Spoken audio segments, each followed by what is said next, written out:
அந்த பில்டர்ஸ் நல்ல ஆளுங்களா இல்ல ஃப்ராடுங்களான்னு கூட தெரியாது. இந்த மாதிரி ஊர்ல எத்தனை பேர் ஏமாத்திட்டு இருக்காங்க தெரியுமா? அது தெரியுமா உனக்கு? ஏன் இப்படி சொல்றீங்க? அவங்க ரொம்ப பெரிய குரூப்புங்க. கிட்டத்தட்ட 1000 எலைட் பிளாட்டுக்கு மேல கட்டி வித்திருக்காங்க. நல்ல பிராண்டட் கம்பெனிங்க. நீங்க சொல்ற மாதிரி இது வரைக்கும் அவங்க மேல எந்த கம்ப்ளைண்ட்டுமே இல்ல. அதெல்லாம் நல்லா விசாரிச்சுட்டு தாங்க கொடுத்துருக்கேன். அதுக்காக என்கிட்ட ஒரு வார்த்தை கூட கேட்காம எதுக்கு இவ்வளவு பெரிய அட்வான்ஸ் கொடுத்துருக்க? ஏங்க, காலையில ஹோட்டலுக்கு அந்த பில்டர் ஓனர் வந்தாரு. உங்களுக்கு ஒரு 2 டைம்ஸ் கால் பண்ணேன். ஆனா உங்க நம்பருக்கு கால் போகல. 3 பிளாட் தான் சேல் ஆகாம இருக்கு. சீக்கிரமா ஒரு டோக்கன் அட்வான்ஸ் கொடுத்து லாக் பண்ணுங்கன்னு சொன்னாரு. அதான் உங்ககிட்ட கூட கேட்காம நான் சரின்னு கொடுத்துட்டேன். 5 லட்சம் ரூபா உனக்கு ஏது? உனக்கு யார் கொடுத்தா?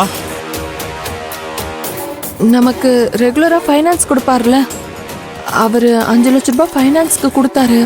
அதை தான் பிளாட்டுக்கு டோக்கன் அட்வான்ஸா கொடுத்தேன். இப்ப 5 லட்சம் ரூபா அட்வான்ஸா கொடுத்துட்ட. மீதி பணத்துக்கு என்ன பண்ணுவ? மீதி பணத்தையும் ஃபைனான்சரே நமக்கு கொடுக்கறேன்னு சொல்லியிருக்காருங்க.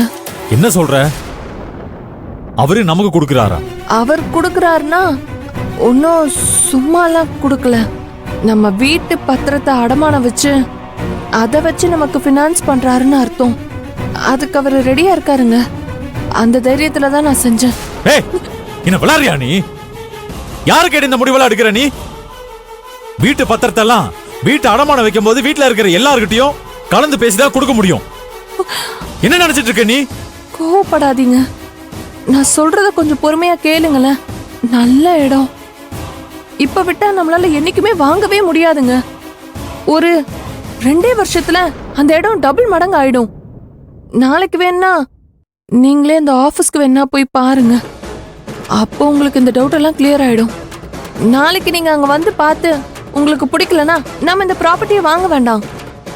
கொடுத்த 5 லட்சத்தை திருப்பி வாங்கிடலாம். அதுக்கு நான் உங்களுக்கு கேரண்டி தரேன். திருப்பி வாங்கிடலாமா? அது எப்படி வாங்க முடியும்? எவனாவது கொடுத்த காசை வேண்டாம் சொன்னது திருப்பி கொடுத்துருவானா? இல்லங்க, நீங்க நாளைக்கு வந்து அந்த ஆபீஸ்க்கு வந்து நம்ம வாங்க போற பிளாட்டை ஒரே ஒரு வாட்டி பார்த்துட்டு நீங்க சொல்லுங்க. அப்புறம் அந்த பிளாட் விஷயத்துல நீங்க என்ன சொன்னாலும் நான் கேக்குறேன். இங்க பாரு, நாளைக்கு அந்த ஆபீஸ்க்கு வந்து பாப்பேன்.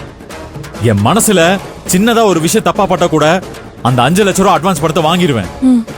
அதுக்கு மேல அந்த பிளாட்டை வாங்கி ஆகணும் அப்படின்லாம் அடம்பிடிக்க கூடாது, பேசவே கூடாது. இப்பவே சொல்லிட்டேன். சரிங்க, நீங்க கண்டிப்பா உங்களுக்கு பிடிக்கலன்னு சொல்லவே மாட்டீங்க. எனக்கு நம்பிக்கை இருக்குங்க. அப்படியா? அதையும் பாப்போம்.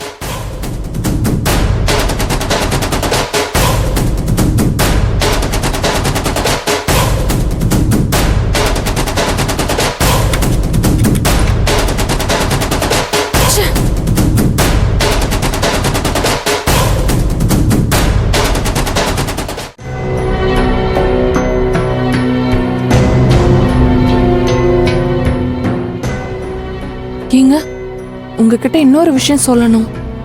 இன்னொன்னு சொல்லணுமா? நீ ஒன்னு சொன்னதுக்கே இன்னும் முடிவு தெரியாம இருக்கு, அதுக்குள்ள இன்னொன்னா? ஏங்க இப்படி எல்லாம் பேசுறீங்க? நான் சொல்றதான் ஒரு நிமிஷம் கேளுங்களேன். சரி, என்ன விஷயம் சொல்லு. உங்க தம்பி வேலு நம்ம விஷயத்துல ரொம்ப தலையிடுறாருங்க. இப்ப எதுக்கு தேவையில்லாம வேலு எடுக்கிற? இன்னைக்கு என்ன நடந்துச்சுன்னு உங்களுக்கு தெரியுமா?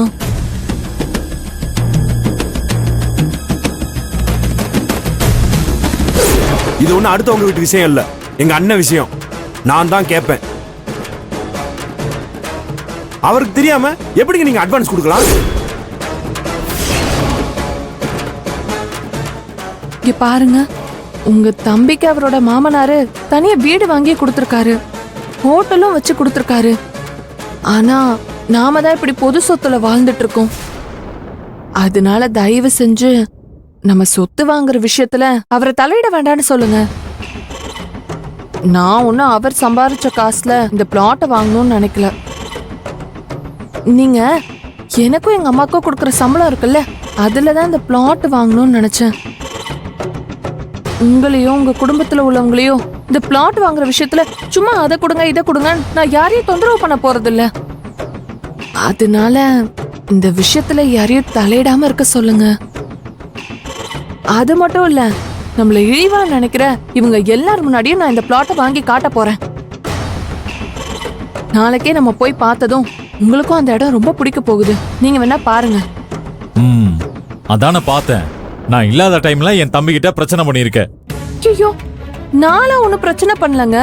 உங்க தம்பி இந்த விஷயத்த பத்தி என்கிட்ட கேட்டாரு. அவர் கேட்டதுக்கு நான் ஏன் பாஷையில பதில் சொன்னேன், அவ்வளவுதான். இந்த பாரு, நீ என்ன பேசுனியோ இல்லையோன்னு எனக்கு தெரியாது. நாளைக்கு நான் உன் கூட அந்த ஆபீஸ்க்கு வருவேன்.